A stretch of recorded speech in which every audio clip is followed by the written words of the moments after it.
Hi అండి, అందరూ బాగున్నారా? ఈరోజు మన ఛానల్లో వచ్చేసి గులాబ్ జామ్ చేసుకుందాం. ముందుగా పిండిని తీసుకోవాలి.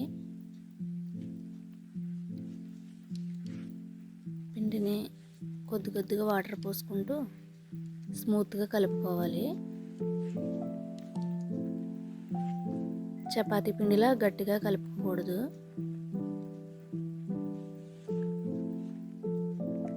మనం చపాతీ పిండిలా కలుపుకుంటే బ్రేక్స్ వచ్చేస్తాయి ఫ్రై చేసేటప్పుడు.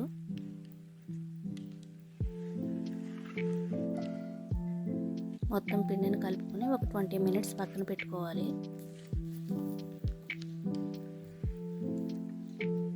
అలాగే మనం పాకం రెడీ చేసుకుందాం. నేను 1 కప్పు గులాబ్ జామ్ పౌడర్ తీసుకున్నాను. అలాగే అందులోకి 1 కప్కి 2 కప్పు షుగర్ తీసుకోవాలి. అలాగే 4 కప్ వాటర్ తీసుకోవాలి. షుగర్ మొత్తం మెల్ట్ అయ్యాక తీగ పాకం వచ్చేదాకా ఉంచాలి పాకాన్ని. తీగ పాకం వచ్చిన తర్వాత ఆఫ్ చేసేసుకోవాలి స్టవ్.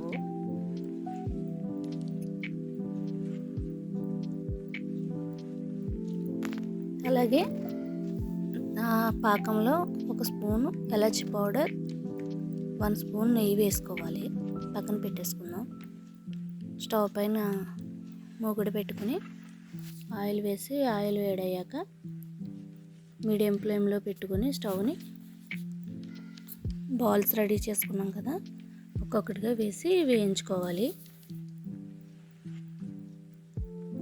గోల్డెన్ కలర్ వచ్చేలా వేయించుకోవాలి. లో ఫ్లేమ్లోనే వేయించుకోవాలి.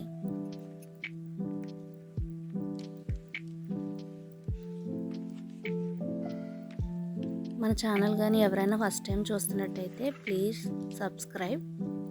అలాగే వీడియో కానీ నచ్చినట్టయితే లైక్ కూడా చేయండి,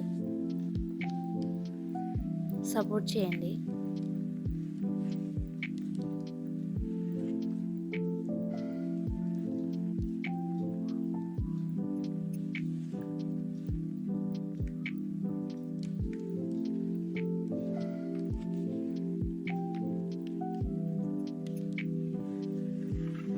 ఎక్కువ గరిటె పెట్టి కలపకూడదు, పగిలిపోతాయి బాల్స్లా ఉన్నవి. గోల్డెన్ కలర్ వచ్చాయి కదా, కొద్ది కొద్దిగా తీసుకుంటూ పాకంలో వేసుకోవాలి.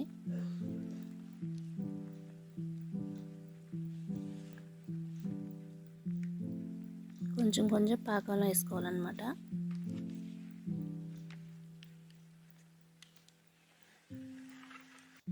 చాలా స్మూత్గా వస్తాయి. ఒకసారి ఇలా ట్రై చేయండి. పిండిని గట్టిగా మాత్రం కలపకూడదు, వేడితో కలపాలి. అలాగే మళ్ళీ మిగిలినవి కూడా వేసి వేయించుకుందాం.